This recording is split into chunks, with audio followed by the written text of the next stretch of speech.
Welcome back to the Band Guide, where we use GarageBand to create professional sounding music. I'm your band guy, Colin, and today I want to share with you 4 tips to write better parts with GarageBand Drummer. Now, I myself, if you don't know, am a drummer. I've been a drummer nearly my entire life. I think I started when I was 7 years old, so I've played it most of my life.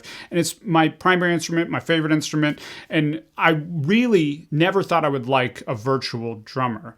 But I've been blown away by what GarageBand Drummer can do, which is why I want to help you write better parts with it. You can write some really convincing, very impressive parts with GarageBand Drummer. The key is kind of understanding how. So today I want to share with you 4 tips to write better drum parts from a drummer's perspective. And if you take these, they're super easy to use. If you take these and apply these to your song, your drums are going to feel better in the context of your song. They're going to give it more energy, more dynamics. It's going to be super cool. Okay, let's get into it. Starting with tip number 1, which is to use 2 tracks when you're writing your parts. Now, this is a little bit less about being a drummer and more about just making sure GarageBand Drummer doesn't kind of mess you up. So if you go up here and create a new track, this type of track shouldn't be a drummer track. It should actually be a software instrument.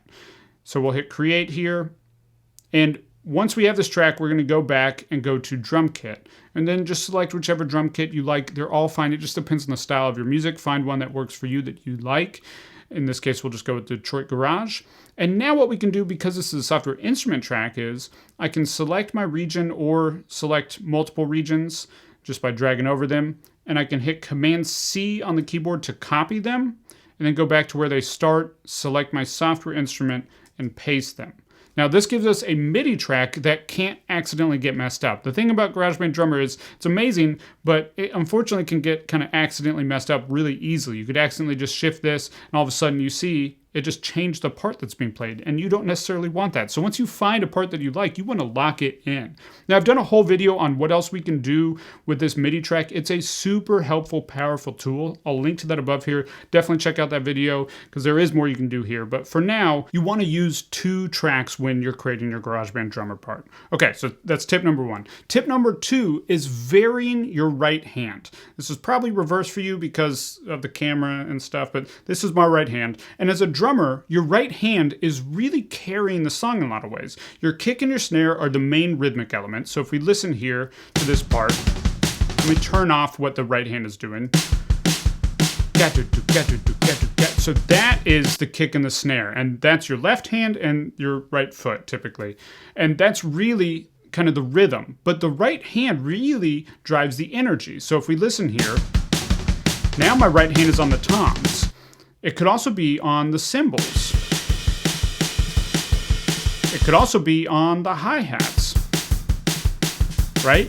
And they each feel very different. So just so you know, there's really 4 places you could be. You could be on the toms, which are the other drums on the drum kit. You could be on the hi-hats, it's your second. You could be on the crashes, which is one set of cymbals, or you could be on your ride, which is another set of cymbals. So this is your ride down here. These are your crashes. You can't select between the ride and the crashes, but depending on how you set this slider here, it will play different ones. So when you're on 1, it will typically do a crash. When you're on 2 and 3, it'll do a ride. And when you're on 4, it'll do a faster crash. So you want to vary what these are doing throughout your song. Now, a typical flow might be that your song starts out big and loud, so we start on the cymbals. And then when you get to the verse, you might switch to the hi-hat. Same part, but now it's a little bit more contained. And then we might go back to the crashes for the chorus. And then for the second verse, we might go down to the toms. Right? So varying what that right hand is doing throughout the song is going to give you a super dynamic feeling track.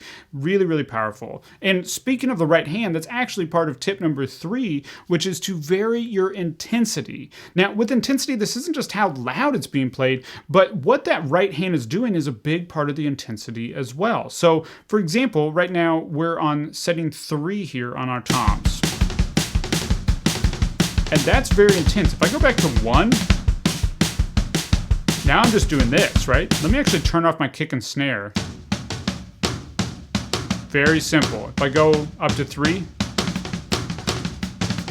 if I go back to 1, I can go in between 2, right? very different intensity levels just from that little switch. And we can do something similar on the cymbals. So on the cymbals, it's going to be a big crash on 1. 2 is going to be the ride, like I mentioned. 3 is going to be the ride. 4 is going to be like a faster crash. So you can vary your intensity there as well. And same with hi-hats. With our hi-hats, 1 is typically going to be kind of open. 2 is going to be a little bit more closed, a little bit faster. 3 is going to be an in-between. And then 4 is really fast, right? And this will vary a little bit depending on how loud you're playing. So if you're really quiet, 1 is likely not going to be a big open loud, but it is going to be slower and less intense. And that actually leads me to the second point, which is to vary your loudness, right? So you could have the exact same thing happen with your right hand. Let's put it back on the most intense setting for the right hand here, which is 3 on these toms. And if I bring my loudness down, it brings that intensity down. Part is exactly the same. It still has that same level of intensity, but the part has gone down now. And I can also bring it down by setting this back to 1. Right? Or I can bring it up and bring this one up as well, right? We can vary both of those. So by playing with the loudness and the intensity of the right hand, you can vary how intense your drum part feels. So play with your intensity, super important. All right, now tip number 4, my fourth and final tip, is to revisit your drum part when you're getting near the end of writing your song. Now, this doesn't necessarily mean the end of recording your final version of the song, but if you're not primarily a drummer, you don't need to worry about getting your perfect drum part first. A lot of the time, I would encourage you to record to a drum part that's kind of like what you want the final drum part to be, but you don't necessarily have to. We'll talk about that in 1 second. But let's say you are recording to a drum part, you're getting pretty locked into it, you're feeling good about it. Just because it's there doesn't mean it's the final drum part. So once you've finished recording at least your main instrument or instruments, then go back to your drum part and try to implement some of these things that we've talked about. See if you can vary the dynamics throughout the song in a way that kind of matches the performances that you're getting on your primary instrument. So if you're a piano player or a guitarist or singer, whatever your primary instruments are, try to match the intensity of what you're doing in a way that makes sense across your song after you've gotten the initial parts down. That's going to help you from just having kind of that stagnant, like if I just open up a brand new drummer track here, it's always going to kind of give you the same drum part, right? And everybody's song sounds a little bit like this, right? But by revisiting it after you've figured out more of what you want your song to sound like and feel like, you have a little bit more control, a little bit more flexibility to shape it into the ideal version of that drum part. That's thinking more like a drummer, right? When I hear I don't necessarily write my drum parts before I hear what the guitars and other instruments are doing. I'm writing them in conjunction with them, thinking about what rhythms they're doing, thinking about those dynamics, right? So revisit your part. Now, if you really don't want to write a drum part at all and record a drum part to start, then what I encourage you to do is lock into the metronome. This little button up here, this turns on your metronome. This is just this. Now, for a lot of people, recording to that is a little bit harder because there's not as many cues on when exactly they need to be locking their part into compared to a full drum set, right?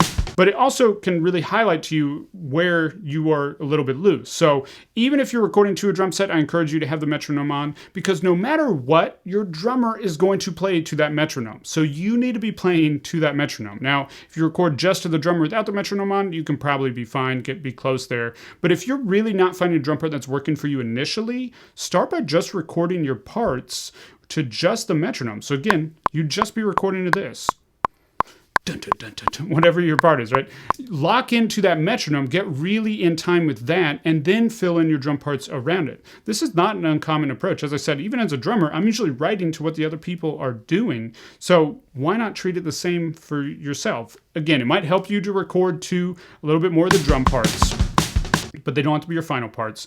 But if it helps you just to record to a metronome, then do that. Okay, so those are my 4 tips for writing great drum parts with GarageBand Drummer. 1, use 2 tracks so you can lock in what you're doing. 2, vary your right hand. 3, vary your intensity with your right hand and how loud it's playing. And 4, revisit your part once you're getting near the end of writing and recording your song and make sure it's really what you want it to be. Okay, now I know GarageBand Drummer can write some great parts and can sound pretty good, but you may have noticed it also can sound kind of fake, right? So I want to give you something to help with that. I put together a completely free cheat sheet to make GarageBand drums sound more real that walks through a few simple steps you can do to make your GarageBand drums sound way more real. It's amazing what you can do with some intentionality. So there's a link in the description below where you can pick that up completely free. So be sure to grab it.